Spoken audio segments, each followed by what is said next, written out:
सपना अपने पति वीरेंद्र और बेटी सौम्या के साथ शहर में रहती थी। वीरेंद्र एक बड़ी कंपनी में काम करता था और सौम्या दूसरी क्लास में पढ़ती थी। सपना दिन भर घर के काम में व्यस्त रहती थी, मगर दोपहर में वह अक्सर खाली रहती थी। एक दिन सपना ने सुना कि पड़ोस वाले घर में कुछ हलचल हो रही थी। ओहो, लगता है बगल वाले घर में कोई रहने आया है। चलो अच्छा है, यह घर कब से खाली भी पड़ा हुआ था, अब कोई नया रहेगा तो थोड़ी चहल पहल भी रहेगी। सपना फिर से अपने कामों में लग जाती है और सौम्या के स्कूल से आने का टाइम हो जाता है। वह दरवाजे पर जाकर सौम्या का रास्ता देखने लगती है कि तभी उसे दिखाई देता है कि सौम्या तो बगल वाले घर के दरवाजे पर खड़ी थी। अरे यह क्या, यह सौम्या भला किससे बात कर रही है? सपना जाकर देखती है तो उसे वहां एक औरत दिखाई देती है। जी नमस्ते, मेरा नाम साधना है। अभी अभी आपके पड़ोस में रहने आई हूँ। यह बच्ची यहाँ से जा रही थी तो बस मैं इससे बात करने लगी। आपको बुरा लगा हो तो माफ कीजिएगा। अरे नहीं, इसमें भला बुरा लगने वाली जैसी क्या बात है, हम तो अब पड़ोसी हैं तो बातचीत तो लगी रहेगी। फिर सपना सौम्या के साथ घर आ जाती है और शाम को अपने पति से कहती है, अरे आपको पता है, हमारे बगल वाले घर में एक नई पड़ोसन शिफ्ट हुई है, उसका नाम साधना है। अरे वाह, अच्छी बात है। कब से वह घर खाली पड़ा था? हाँ, मुझे तो वह बहुत अच्छी लगी, बातें भी बहुत अच्छी अच्छी कर रही थी और सौम्या को भी वह पसंद आई। देखो सपना, वह तुम्हें पसंद आई है, अच्छी बात है, लेकिन जरा संभल के, आजकल जमाना बहुत खराब है, ऐसे इतनी जल्दी किसी से गलना मिलना ठीक नहीं। अरे क्या आप भी टीवी पर उल्टी सीधे क्राइम वाले सीरियल देख देख कर आपका दिमाग खराब हो गया है? वह अच्छी औरत है। मैं तो तुम्हारे भले के लिए ही कह रहा हूँ, लेकिन खैर, तुमने मेरी सुनी ही कब है? जो अब सुनोगे, जैसा सही लगे वैसा करो। उसके बाद सपना और सौम्या की साधना से दोस्ती और भी गहरी होने लगती है। तीनों अक्सर शाम को साथ में बैठा करते थे और कई बार सपना सौम्या को साधना के घर खेलने भेज देती थी। एक दिन सपना को वीरेंद्र के साथ अपने ससुराल जाना पड़ा। वीरेंद्र के मां की तबीयत बहुत खराब थी और वह अस्पताल में एडमिट थी। सपना को सौम्या को साथ ले जाना सही नहीं लगा, इसलिए उसने उसे साधना के घर छोड़ दिया। देख रहे हो वीरेंद्र, तुम कहते थे कि साधना से दोस्ती करना सही नहीं है, लेकिन आज वही हमारे इतने कम आई है। सौम्या किसी के भी घर नहीं रुकती थी, लेकिन देखो वह खुशी खुशी साधना के साथ रुक गई। वीरेंद्र सपना की बात सुनकर भी कुछ नहीं बोलता है, लेकिन उसे साधना कुछ ठीक नहीं लग रही थी, मगर वह सपना के सामने कुछ नहीं कहा पाया। तो दिन बाद वीरेंद्र और सपना वापस आ जाते हैं। जब वह घर वापस आते हैं तो सौम्या साधना के साथ खेल रही थी। सौम्या बेटा आओ, देखो मम्मी पापा वापस आ गए हैं। मगर सौम्या अपने पापा की बात को एकदम अनदेखा कर देती है। सौम्या फिर से कुछ नहीं। वीरेंद्र को सौम्या का ऐसे चुप रहना बिल्कुल पसंद नहीं आता है और वह उसे लेकर घर चल पड़ता है, मगर सौम्या अपना हाथ छुड़ाकर साधना के पास भाग जाती है। सपना और वीरेंद्र यह देखकर बहुत हैरान हो जाते हैं। जल्दी यहाँ से चलो सौम्या, वरना अच्छा नहीं होगा। इतना कहकर वीरेंद्र सौम्या को थप्पड़ मारने जा ही रहा होता है कि साधना को गुस्सा आ जाता है और वह मनीष का हाथ पकड़कर मोड़ देती है। साधना की आंखें एकदम लाल हो जाती हैं और वह एक डरावनी चुड़ैल में बदल जाती है। ये क्या, यह तो एक चुड़ैल है। अरे कोई बचाओ मेरी बेटी को। लेकिन सपना या वीरेंद्र कोई भी उसे चुड़ैल को हाथ लगाता उसके पहले सौम्या ने एक चाकू उठा लिया और अपने माँ बाप को मारने के लिए दौड़ पड़ी। सपना और वीरेंद्र डर के कमरे के बाहर भाग गए।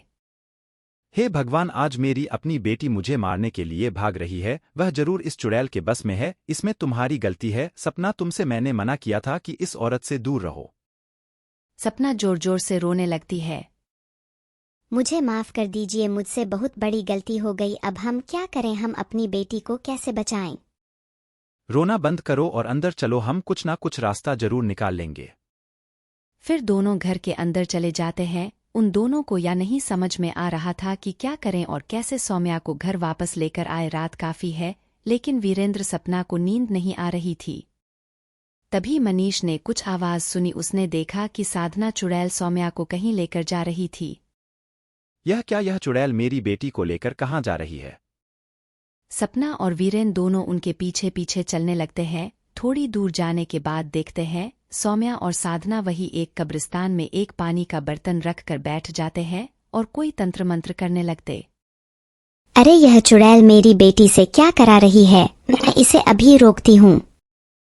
नहीं सपना रुक जाओ, मुझे देखने दो कि आखिर यहाँ पर हो क्या रहा है। मनीष ध्यान से सब कुछ देखता है और सपना को लेकर घर आ जाता है।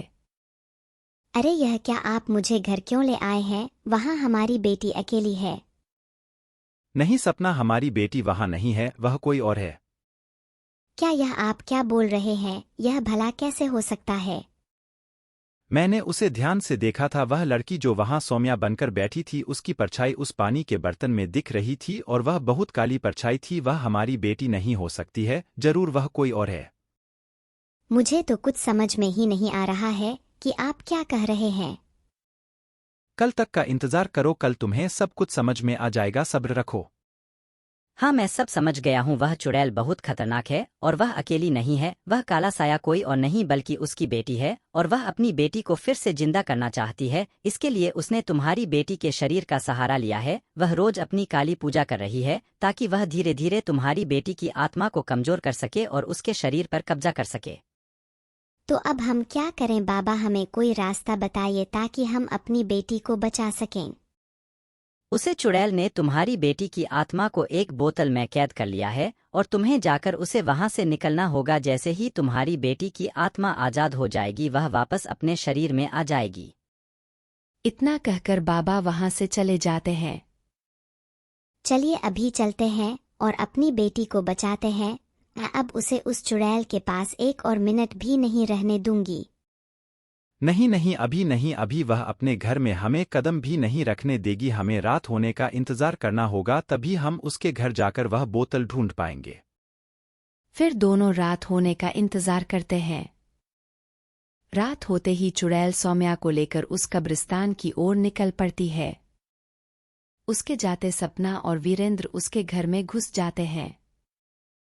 हमारे पास ज्यादा वक्त नहीं है सपना, हमें जल्दी से वह बोतल ढूंढनी होगी जिसमें हमारी सौम्या की आत्मा कैद है। दोनों वह बोतल ढूंढने में लग जाते हैं, लेकिन थोड़ी देर में चुड़ैल सौम्या के साथ घर वापस आ जाती है। सपना और वीरेन जल्दी से जाकर एक अलमारी के पीछे छुप जाते हैं। अरे नहीं, यह तो वापस आ गई। अब हम क्या करें, कैसे हम अपनी बेटी को बचा पाएंगे? सपना और वीरेंद्र चुपचाप वहीं पर खड़े रहते हैं। तभी वीरेंद्र की नजर चुड़ैल पर पड़ती है। वह कमरे में रखा एक बक्सा खोलती है और उसमें कुछ देखकर वापस उसे बंद कर देती है। फिर चुड़ैल सौम्या को लेकर वहां से चली जाती है। तुमने देखा ना सपना, हो ना हो वह बोतल जरूर इसी बक्से में है, इसीलिए इस चुड़ैल ने इसे इतना संभाल के रखा है। हाँ आप बिल्कुल ठीक कह रहे हैं। चलो चलकर उसे बक्से को खोलते हैं और अपनी बेटी को आजाद करते हैं। दोनों भाग कर जाते हैं और उसे बक्से को देखते हैं। वीरेंद्र जोर जोर से ताले को तोड़ने लगता है। तभी चुड़ैल उसे वहां देख लेती है और भागी भागी आती है। लगता है तुम दोनों को अपनी जान प्यारी नहीं है। तुम फिर से यहाँ आ गए। रुको, मैं अभी तुम्हारा खेल खत्म करती हूँ। तुम्हें मार कर ही मैं अपने मकसद में कामयाब हो पाऊंगी, वरना तुम मुझे मेरा काम नहीं करने दोगे। खेल तो अब तेरा खत्म होगा चुड़ैल। तू हमारी बेटी को मारना चाहती थी ना, लेकिन यह देख मेरे हाथ में क्या है। वीरेंद्र को वह बोतल मिल गई थी जिसमें सौम्या की आत्मा कैद थी, जिसे देखते ही चुड़ैल की हालत खराब हो गई और वह डर से कांपने लगी। नहीं नहीं, उसे मुझे वापस करो। नहीं, ऐसा नहीं हो सकता। वीरेंद्र उस चुड़ैल की एक नहीं सुनता और बोतल को जमीन पर पटक देता है। बोतल टूट जाती है और सौम्या की आत्मा आजाद हो जाती है। वह अपने शरीर में वापस चली जाती है। चुड़ैल और उसकी बेटी दोनों तड़पने लगते हैं और वहां से गायब हो जाते हैं। अगले ही दिन वह तीनों उस घर को हमेशा हमेशा के लिए छोड़कर चले जाते हैं जहां उन्हें वह चुड़ैल पड़ोसन मिली थी।